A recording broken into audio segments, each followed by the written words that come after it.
Gentleman yields back. The gentlelady from Indiana, Ms. Sparks, is recognized. Thank you, Mr. Chairman. I want to make a couple of brief remarks on just some of the issues that were brought up from other side and then kind of get to the subject. No, honestly, I agree. Last Congress, the other side passed a lot of very bad bills. I don't think quantity of bills is a good legislation and actually wasted a lot of money. And unfortunately, they had control on all houses and presidency and were able to do a lot of bad legislation and not dealing with the real issues affecting Americans, crushing debt, inflation, and the spending and what's happening in our border is very destructive for our country. And they don't want to do, and they don't even want to find bipartisan agreement on these issues, this Congress, which is very sad for me to see. I know there is a lot of discussions about, January 6th, and I've been in the chamber January 6th, and I'll tell you something, we call this insurrection. I'll have to tell you, if the people that show up there wanted to do it, they would have succeeded, but they didn't show up for that reason. It was people that were upset because the quality of people came there. They were mad because we are not governing for the people.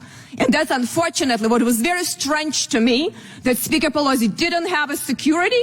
Speaker Pelosi insisted for us to stay in the chamber, where I personally demanded to leave that chamber. So a lot of things, the other side dropped the ball. And it was very unfortunate for me to see that. So I think this is beyond the subject of this matter, but we need to stop, accusing people that disagree with the government that have been very corrupt and oppressive. To actually come here and, express peacefully their dissatisfaction. And there are always some bad players, and who knows who they are. But we don't call all people insurrectionists. This is just un-American to do it. And I'm sick and tired of the other side constantly doing it, because I knew a lot of people that were there in the crowd, and they're good Americans, patriotic, that love this country.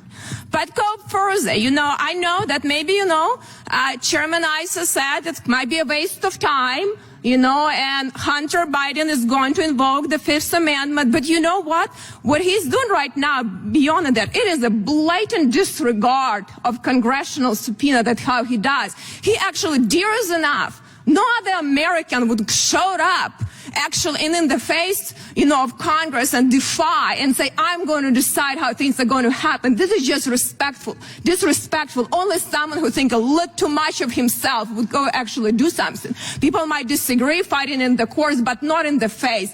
As Representative Bishop said, that is actually extremely disrespectful to this institution to do what he is doing. And if we look at the matter of the fact, we can debate and try, to get attention to other issues and deliberate, but ultimately, I think that should be, and Representative Moran said that is setting up a very bad precedent. If the other side decide, that, somebody can just act like that with the Congress, they might shoot themselves in the foot, because next Congress, there could be something different, and they will be on the other side, because we're setting up a precedent, but somebody's going to decide if they're going to comply or not with the deposition subpoena. And I don't think this institution, should allow that happen. If this is a very serious impeachment inquiry, if Hunter Biden wants to explain what's happened, he has a chance to come. And it's not like in a deposition you have just one side. You have both sides, equal amount of time. Everything can be questioned. So it's a very bipartisan process, but not a 5-minute presentation that will just go until he do just here for 5 minutes talking points with his lawyers. And it's not going to really get to the subject matter, because subject matter at stake, it's extremely serious. I think we should start taking actually impeachment inquiries and proceedings much more seriously than the other side did. It's not a politics. It's not a joke. We're a serious institution, and I do not think people think that way here now. And it's unfortunately what we have became. We became a circus, entertainment, and talking points, and not really looking at issues seriously. It's sad for me to see, and I think this is a reflection, on where we are heading as a republic, and it's a sad reality. But we have to decide, are we going to be adults in the room instead of looking at the issues, or we're just going to do presentations here? So I think if we go to the narrow matter of the discussion, do we allow anyone to defy the congressional subpoena? And the other sides will have to make a decision how they're going to vote for that. But they might regret that they're doing politics right now. So I hope they will rethink this and support in this resolution. So I yield back. Gentlelady yields back. Gentleman from California, Mr. Schiff, is recognized. Then we'll go to Ms. Ryan. Mr. Chairman, once again, we hear an effort to reinvent January 6th, this time as people expressing peacefully their disagreements with the government.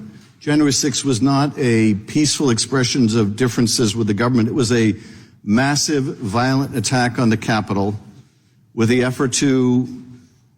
object of overturning a free and fair election. Mr. Jordan cut off debate on my amendment to hold him in contempt, so we couldn't discuss what his role was, why he was subpoenaed, and whether he should be held to the same standard as a private citizen. And while he said quite erroneously that he was not required to testify, either because he took issue with the object of the investigation or because the speech and debate clause, as Representative Lofgren pointed out, that does not apply to subpoenaing a member of this body.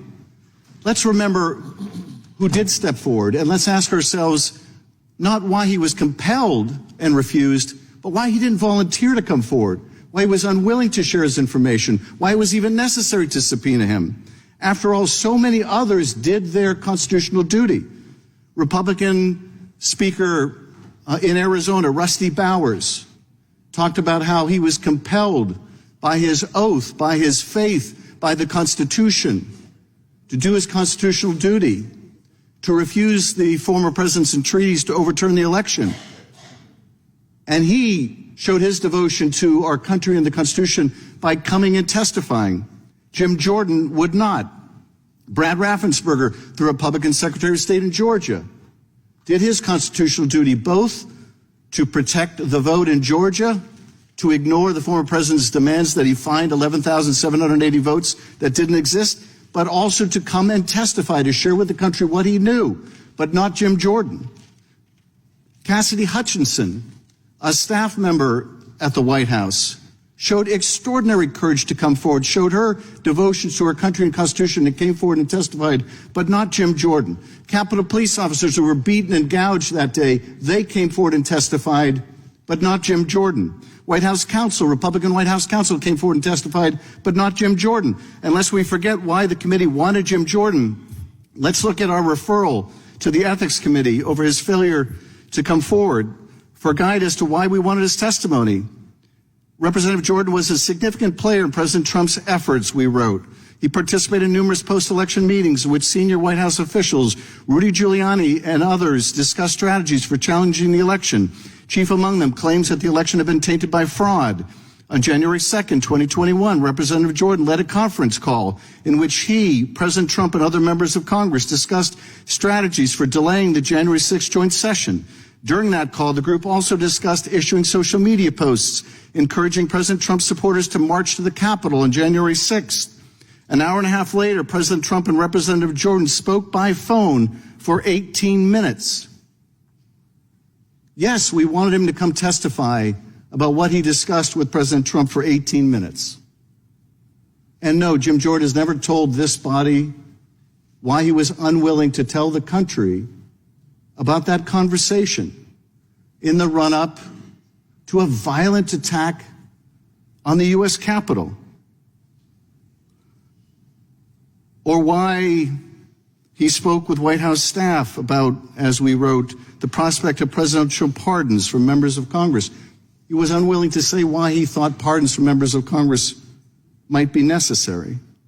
And today, he's unwilling to tell us why there should be a different standard for a member of Congress who is subpoenaed than for a private citizen, and why the standard for a private citizen should be so much higher. My colleagues on the other side of the aisle say that's not a germane question. We love to hide behind germaneness when we really don't want to answer the root of the matter. And the root of the matter is, why is Hunter Biden's failure to appear worthy of a criminal contempt, but the chairman of the Judiciary Committee's unwillingness to comply with a congressional subpoena gets nothing more than a shrug? That's really the question before this committee today. And so far, there is no answer. I yield back. Gentleman yields back. The gentleman from California is recognized. I love following my colleagues from California because it gives me so many more things to talk about. Congressman Schiff, you and I came into Congress together almost 24 years ago. We've seen a lot. We've seen a lot in this committee. But whenever I'm in a markup and one side wants to talk about something that's not on the table and the other side says, well, why don't we talk about what's on the table? The whole thing gets lost. Well, I want to bring it back to what is really at stake here. This committee has subpoenaed an individual in which there is a substantial amount of information related to the wrongdoing of not just himself, but potentially the President of the United States, the then Vice President of the United States. That's what we're dealing with. We're dealing with an investigation of the then Vice President of the United States and his son, who had special access, who flew on Air Force Two, who today had the committee room next to us swept so he could come in and make a little staged appearance. We're not dealing with a private individual, as my colleague from California said. He's not a private individual. He is the son of the president. He is a man who has flown around the world using his last name being his father's last name, to make millions of dollars, much of which he hid from the IRS and didn't pay his taxes on. That's who we're asking to come in a private session, not a staged public event, and answer questions if he will. As a gentlelady from Indiana said, Ms. Sparks, I said he might or probably would take the fifth. He hasn't said he'd take the fifth. That would be an assertion that his people could make, and that the chairman would look at that. What he has done is simply thumbed his nose at the American people and at this body. It's that simple. It has nothing to do with what went on in the last Congress. It has nothing to do with what went on years ago in the election of President Biden. And yet one side would have you hear about Jim Jordan not showing up for a committee that he sent letters back to telling him why he needed to know things and he wanted to negotiate his appearance, which is not uncommon for any witness, particularly a member of Congress, asked about his private conversations between him and the President of the United States.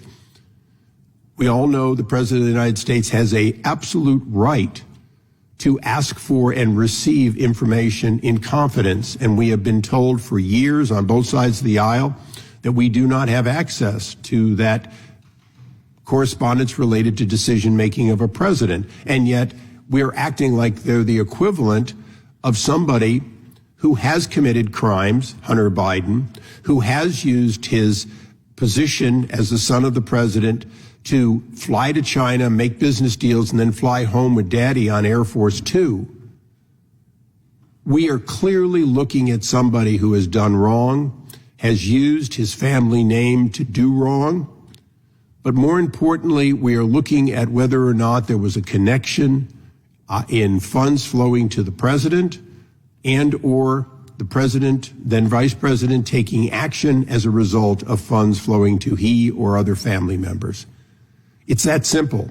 We are doing a serious investigation of real wrongdoing, and an individual who has done wrongdoing, no question about it, is refusing to come, but has as the congressman who's no longer here from Tennessee says, he has the chutzpah to show up in the committee room next door or use the Secret Service to do so, just as before the break, he showed up across the Capitol using Congressman Swalwell's name to get himself a place to have a staged press conference.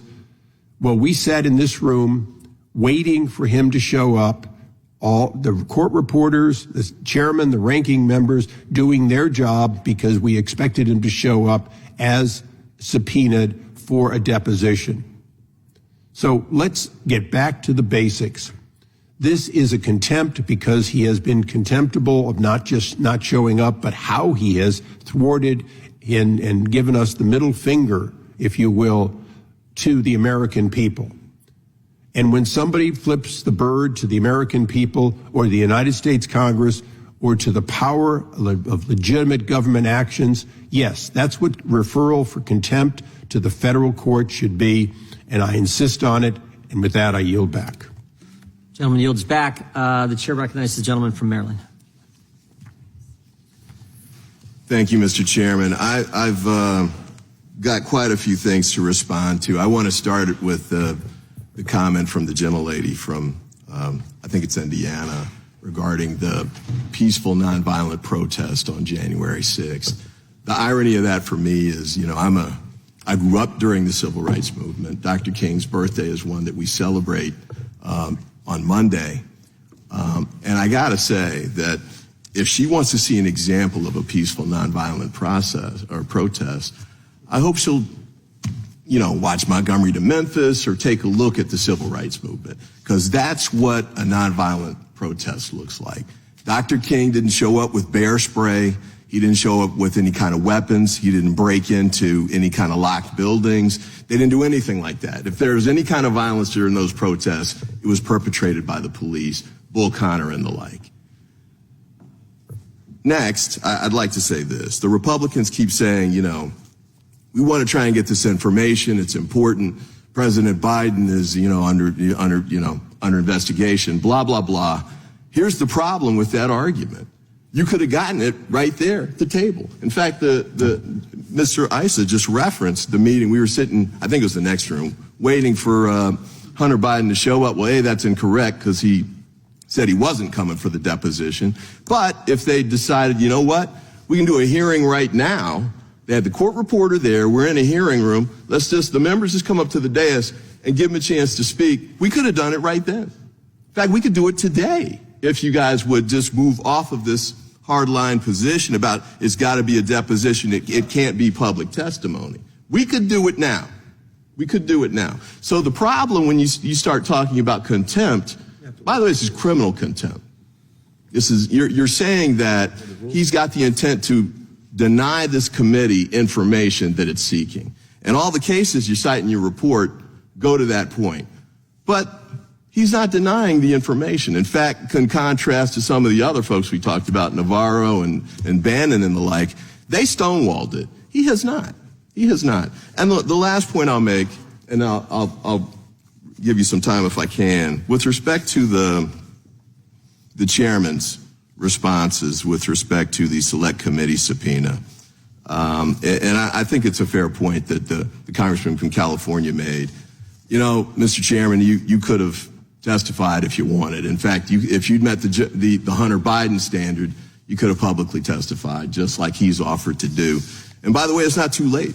If you want to make that happen, we can do that, I'm sure. But the other point I want to make is this. One of the things the chairman did in sending a letter back to the select committee was he put conditions on him coming to testify. Conditions that he would never permit witnesses now to assert. For example, he requested material from the select committee, including all materials referencing him in the select committee's possession, and all internal legal analysis related to the constitutionality of the members' subpoenas. If the members, I don't even know how many compliance hearings we've had with respect to the Department of Justice, but if they'd made that assertion, you would have to peel these guys off the ceiling. And by the way, we've got members demanding DOJ line employees and other line employees at the government level, having them come in to testify, which is unprecedented, by the way, especially in the middle of a criminal investigation. You're bringing line prosecutors in here and compelling them to testify, or even asking them to testify, in the middle of a criminal investigation, and they're complying with you. By the way, I've told them I disagree with that position. I think they should just outright say no, because that's what you did, that's what the Republicans did, and that's what the previous executive branch administrations have done. They've asserted privileges that the Biden administration has not. And yet here we are. You're going after, and he's not a public figure, not a public official, by the way. Hunter Biden's a private citizen, which distinguishes him from all the executive branch cases that are referenced in your report. He's a different person. He's offered to come in and testify. He's a private citizen who does it and doesn't have to do it. And there's absolutely no reason we should hold him in criminal contempt. With that, I yield. I thank the gentleman for yielding, and just to distinguish my California colleague's argument that Jim Jordan didn't have to appear because there's some executive privilege covering his conversations with Donald Trump. Much as I respect my colleague, legally, that's nonsense. Executive privilege applies within the executive. A president can't say to a member of Congress, you can't describe my conversation that I had with you. And in fact, even within the executive, we had the testimony of White House counsel and other close advisors of the president's Gentlemen, have been testifying before the grand jury because the courts have rejected that argument where the president was engaged in potential criminality. Gentleman from I yield back. Gentleman yields back. Gentleman from Virginia is recognized for 5 minutes. Would the gentleman yield for just a second? Yes, Mr. Chairman. Just in response to Mr. Ivey, the reason I sent the 11-page letter to Mr. Thompson that I'm haven't received a response from was because asking for the reasoning and the analysis on the subpoena was because he had said so. He said, we're studying the matter. We're not sure we can do it. There was doubt there. So we said, well, provide us what now, because now you've changed your position. You've issued the subpoena. So we just asked for that. We've yet to receive that. But that's why we did it, because the chairman actually said that. Would the gentleman yield? To the gentleman from Virginia. It says gentleman from Virginia's time. I thank the chairman, and that was going to be my first request, is that your letter of June 9th be inserted for the record. Without objections, it'd be entered in. And let's run down that timeline, because you were first approached in late 2021 about appearing before the January 6th committee. You responded on January 9th, 2022, stating that you had no relevant information would assist, but wrote that any information you could provide would relate to performance of official duties. May 12th, Chairman Thompson subpoenaed you. May 25th, you requested information and materials from the committee. May 31st, Chairman Thompson widened the scope of information sought. June 9th, you responded again. So the last communication was you responding, trying to negotiate the appearance before the committee. Mr. Ivey has been an attorney in private practice. I've been an attorney in private practice, representing clients in receipt of subpoenas, and also a prosecutor actually issuing subpoenas. And there's a thing called reasonable accommodation, which I know my friend is familiar with, where you try to reach an agreement about how that person will comply with the subpoena. And I'm not going to yield at this point, but I will say that this is very different than what we've seen from Mr. Biden. And Mr. Ivey sits on the subcommittee that I chair, Responsiveness and Accountability to Oversight. We've been charged with trying to encourage responsiveness instead of stonewalling to consistently requests for information from this committee being ignored by this administration. So the idea that somehow the son of the president is doing something that is different than the administration is actually not that unusual. But what we have here is continued stonewalling by Mr. Biden. On December 7th, we issued the committees issued a joint deposition notice for him to appear on December 13th, and he didn't appear for his deposition. The last communication was actually not from Mr. Biden asking for more information. Mr. Lowell did send a letter on December 6th, but that the committee actually responded that day, the same day, reiterating that the subpoenas do not provide Mr. Biden a choice to make, and rather the subpoenas compel him to appear for a deposition. And let's talk about which committees we're talking about here. This is, again, a standing committee of the House of Representatives, the Judiciary Committee, as opposed to the January 6th committee, which even the chairman himself actually was quoted as saying, I think there are some questions as to whether we have the authority to subpoena colleagues. We're looking at it. And they never actually arrived at a conclusion as to whether that was allowable under the rules, and challenged by many of my colleagues. So the chairman of this committee never declined to testify, whereas Mr. Biden seems to want to violate all norms and procedures of proper subpoena procedure and compliance and reasonable accommodation, and dictate to this committee the time and place and manner in which he will appear, instead of making appearances down the hall at oversight committee hearings to thumb his nose instead of somehow cooperating with members of the minority to arrange for press conferences on Capitol grounds. Can you imagine if Mr. Bobulinski had done that?